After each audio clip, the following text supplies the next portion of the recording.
Iran ಹಾಗೂ Israel ನಡುವಿನ ಯುದ್ಧ ಕೊನೆಯ ಹಂತಕ್ಕೆ ಬಂದು ನಿಂತಿದೆ. ಇಷ್ಟು ದಿನ ಬರೀ ಷರತ್ತು ಹಾಕ್ತಾ ಇದ್ದ ಟ್ರಂಪ್ ಈಗ ಸರ್ವನಾಶದ ಡೆಡ್ಲೈನ್ ಕೊಟ್ಟಿದ್ದಾರೆ. ಇದರ ಬೆನ್ನಲ್ಲೇ ಕರುನಾಡಲ್ಲೂ ಕೂಡ ವಾರ್ ಶುರುವಾಗಿದೆ.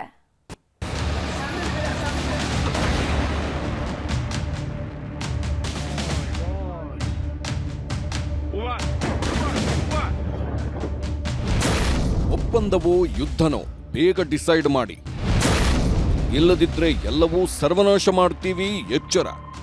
ಅಮೆರಿಕ ಅಧ್ಯಕ್ಷ ಡೊನಾಲ್ಡ್ ಟ್ರಂಪ್ ಇರಾನ್ಗೆ ಇವತ್ತು ಕೊಟ್ಟಿರುವ ಕೊನೆ ಎಚ್ಚರಿಕೆ ಸಂದೇಶ ಇದು. ಅಮೆರಿಕದ ಒಂದೊಂದು ಏಟಿಗೂ ಇರಾನ್ ಸೇನೆ ತಿರುಗೇಟು ಕೊಡ್ತಾನೇ ಇದೆ.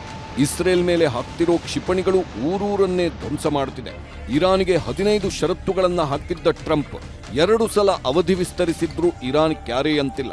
ನೀನು ಅಮೆರಿಕಾಗಷ್ಟೇ ಅಧ್ಯಕ್ಷ, ನಮಗಲ್ಲ ಅನ್ನೋ ಸಂದೇಶವನ್ನೂ ಟ್ರಂಪ್ಗೆ ಕಳಿಸಿದೆ. ಹೀಗಾಗಿ ಕೆರಳಿ ಕೆಂಡವಾಗಿರುವ ಟ್ರಂಪ್ ಸಂಜೆಯಷ್ಟೇ ಇರಾನ್ಗೆ ಡೆಡ್ಲೈನ್ ಮೆಸೇಜ್ ರವಾನಿಸಿದ್ದಾರೆ. ಇರಾನ್ನಲ್ಲಿ ನಮ್ಮ ಮಿಲಿಟರಿ ಕಾರ್ಯಾಚರಣೆಗಳನ್ನು ಕೊನೆಗೊಳಿಸಲು ಅಮೆರಿಕ ಗಂಭೀರ ಚರ್ಚೆಯಲ್ಲಿದೆ. ಆದರೆ ಇರಾನ್ ಒಪ್ಪಂದಕ್ಕೆ ಬರದಿದ್ರೆ ನಾಶವಾಗಲಿದೆ.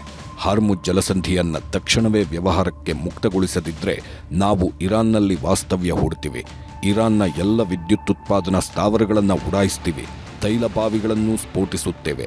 ಖಾರ್ಗ್ ದ್ವೀಪದಲ್ಲಿರುವ ಎಲ್ಲ ಉಪ್ಪು ನೀರಿನ ಸಂಸ್ಕರಣಾ ಸ್ಥಾವರಗಳನ್ನು ಸಂಪೂರ್ಣವಾಗಿ ನಾಶ ಮಾಡ್ತೀವಿ. ನಮ್ಮ ಸೈನಿಕರು ಮತ್ತು ಇತರರನ್ನ ಕೊಂದವರ ಮೇಲೆ ಇದು ಪ್ರತೀಕಾರ ಆಗಿರುತ್ತೆ, ಎಚ್ಚರ. ಇದು ಸೋಷಿಯಲ್ ಟ್ರುತ್ನಲ್ಲಿ ಟ್ರಂಪ್ ಕೊಟ್ಟಿರುವ ಪ್ರತೀಕಾರದ ಸಂದೇಶ. ಆದರೆ ಇರಾನ್ ಟ್ರಂಪ್ ಮುಂದೆ ಮಂಡಿಯೂರಲ್ಲ ಅಂತ ಮತ್ತೆ ಘರ್ಜಿಸುತ್ತಿದೆ. ಇದರಿಂದ ಕೆರಳಿರುವ ಅಮೆರಿಕ ಮತ್ತು ಇಸ್ರೇಲ್ ಸೇನಾಪಡೆಗಳು ಇವತ್ತೂ ಯಾರೂ ಊಹಿಸದಂಥ ದಾಳಿ ಮಾಡಿವೆ. ಈ ದೃಶ್ಯ ನೋಡಿ, ಸಾವಿನ ಕ್ಷಿಪಣಿ ದಾಳಿಗೆ ಊರೂರೇ ಹೇಗೆ ಆಹುತಿಯಾಗಿ ಹೋಗ್ತಿದೆ. ಒಂದೇ ಜಾಗದಲ್ಲಿ ಹಾಕ್ತಿರೋ 10 ಬಾಂಬ್ಗಳು ಇಡೀ ನಗರವನ್ನ ಹೇಗೆ ನರಕ ಕೂಪಕ್ಕೆ ತಳ್ಳುತ್ತಿದೆ ಅಂತ. ಬೆಂಕಿಯುಂಡೆಗಳ ಮಧ್ಯೆ ಸಿಲುಕಿದವರು ಸ್ಮಶಾನ ಸೇರ್ತಿದ್ರೆ ನಿರ್ನಾಮವಾದ ಕಟ್ಟಡಗಳ ಧೂಳು ಊರೂರನ್ನೇ ನುಂಗುತ್ತಾ ಯುದ್ಧದ ಭೀಕರತೆಯನ್ನ ಸಾರಿ ಸಾರಿ ಹೇಳುತ್ತಿದೆ. ಟೆಹರಾನ್ ನಗರದ ಮೇಲೆ ಅಮೆರಿಕ ಇಸ್ರೇಲ್ ಹಾಕಿದ ಕ್ಷಿಪಣಿ ದಾಳಿಯನ್ನ ನಾಗರಿಕರೊಬ್ಬರು ಸೆರೆ ಹಿಡಿದಿದ್ದಾರೆ. ನಾಗರಿಕ ಮೂಲಸೌಕರ್ಯಗಳ ವ್ಯವಸ್ಥಿತ ನಾಶ ಮತ್ತು ಸ್ಪಷ್ಟ ಸಾಮೂಹಿಕ ಹತ್ಯೆಗಳಾಗಿವೆ ಅನ್ನೋದಕ್ಕೆ ಈ ದೃಶ್ಯವೇ ಸಾಕ್ಷಿ.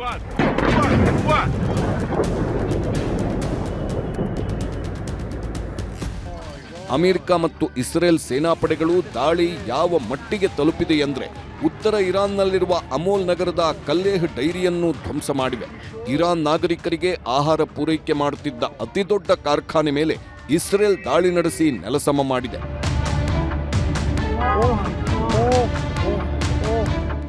Israel ರಾಜಧಾನಿಯನ್ನೇ Iran ಕತ್ತಲೆಗೆ ತಳ್ಳಿದೆ.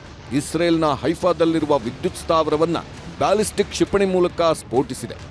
828 ಮೆಗಾವ್ಯಾಟ್ ಸಾಮರ್ಥ್ಯವಿರುವ ಈ ವಿದ್ಯುತ್ ಸ್ಥಾವರ ನಾಶವಾಗಿ ಹೋಗಿದೆ.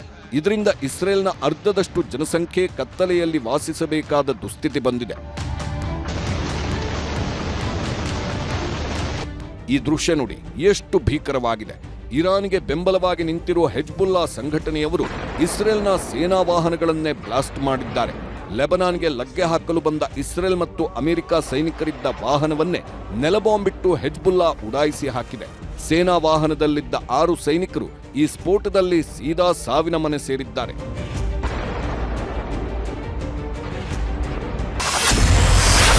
ಭಾರತದಲ್ಲಿ ಮುಂದುವರಿದ LPG ಹಾಹಾಕಾರ.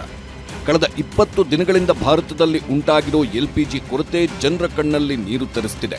ಹೋಟೆಲ್, ರೆಸ್ಟೋರೆಂಟ್, ಉದ್ಯಮ ವಲಯ ಕಮರ್ಷಿಯಲ್ ಗ್ಯಾಸ್ ಸಿಗದೆ ಸಂಕಷ್ಟಕ್ಕೆ ಸಿಲುಕಿದೆ.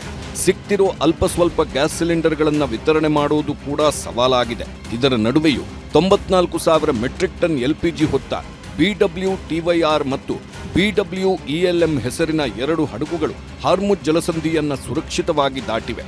2 ಹಡಗುಗಳಿಗೂ ಭಾರತೀಯ ನೌಕಾಪಡೆ ಎಸ್ಕಾರ್ಟ್ ಕೊಟ್ಟಿದ್ದು, ಒಂದು ಹಡಗು ನಾಳೆ ಮುಂಬೈ ಬಂದರು ತಲುಪಲಿದ್ದು, ಮತ್ತೊಂದು ಹಡಗು ಏಪ್ರಿಲ್ 1ರಂದು ನವಮಂಗಳೂರು ಬಂದರು ತಲುಪಲಿವೆ. ರಾಜ್ಯದಲ್ಲಿ ಹೋಟೆಲ್ ಮಾಲೀಕರ ಗೋಳು ನೋಡೋಕ್ಕಾಗ್ತಿಲ್ಲ. ಕಷ್ಟಪಟ್ಟು ವ್ಯಾಪಾರ ಕುದುರಿಸಿದ್ದ ಹೋಟೆಲ್ ಮಾಲೀಕರು ಈಗ ಗಿರಾಕಿಗಳು ಬಂದರೂ ಊಟ ಕೊಡಲು ಸಾಧ್ಯವಾಗ್ತಿಲ್ಲ.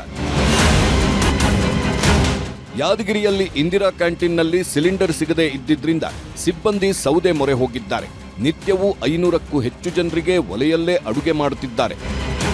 ಇವಿಷ್ಟು ಹೋಟೆಲ್ಗಳ ಸಮಸ್ಯೆಗಳಾದ್ರೆ, ಚಿತ್ರದುರ್ಗದ ಹೊಳಲ್ಕೆರೆ ಪಟ್ಟಣದಲ್ಲಿ ಅಡುಗೆ ಅನಿಲಕ್ಕಾಗಿ ಜನ ಪರದಾಡುತ್ತಿದ್ದಾರೆ. ಗ್ಯಾಸ್ ಏಜೆನ್ಸಿ ಮುಂದೆ ಜನ ಸಾಲುಗಟ್ಟಿ ನಿಂತಿದ್ರು. ಬುಕ್ಕಿಂಗ್ ಮಾಡಿದ್ರೂ ಸಿಲಿಂಡರ್ ತಲುಪದ ಹಿನ್ನೆಲೆ ಜನ ಆಕ್ರೋಶ ಹೊರಹಾಕಿದ್ರು. ಇದು ಒಂದು ರೀತಿ ಸಮಸ್ಯೆಯಾದ್ರೆ ಬೆಂಗಳೂರಿನಂತಹ ನಗರಗಳಲ್ಲಿ ಮತ್ತೊಂದು ರೀತಿ ಸಮಸ್ಯೆ ಎದುರಾಗಿದೆ. ಜೀವನ್ ಭೀಮಾ ನಗರದ ಕೋಡಿಹಳ್ಳಿಯಲ್ಲಿ ಗ್ಯಾಸ್ ರೇಟ್ ಹೆಚ್ಚಾಗಿದೆ ಅಂತ ಮನೆಯ ಬಾಡಿಗೆಯನ್ನು ಹೆಚ್ಚು ಮಾಡಿದ್ರಂತೆ. ಈ ವಿಚಾರಕ್ಕೆ ಮಾರಾಮಾರಿಯೇ ನಡೆದೋಗಿದೆ. ರಾಜ್ಯಾದ್ಯಂತ ಆಟೋ ಚಾಲಕರ ಗೋಳು ದಿನೇ ದಿನೇ ಹೆಚ್ಚಾಗ್ತಿದೆ. ಆಟೋ ಗ್ಯಾಸ್ ಸ್ಟೇಷನ್ಗಳ ಮುಂದೆ ಔಟ್ ಆಫ್ ಸ್ಟಾಕ್ ಬೋರ್ಡ್ಗಳು ಬಿದ್ದಿವೆ. ಉತ್ತರ ಕನ್ನಡ ಜಿಲ್ಲೆಯ ಕುಮಟಾದಲ್ಲಿ ಆಟೋಗಳು ಗ್ಯಾಸ್ ತುಂಬಿಸಲು ಕ್ಯೂ ನಿಂತಿದ್ವು.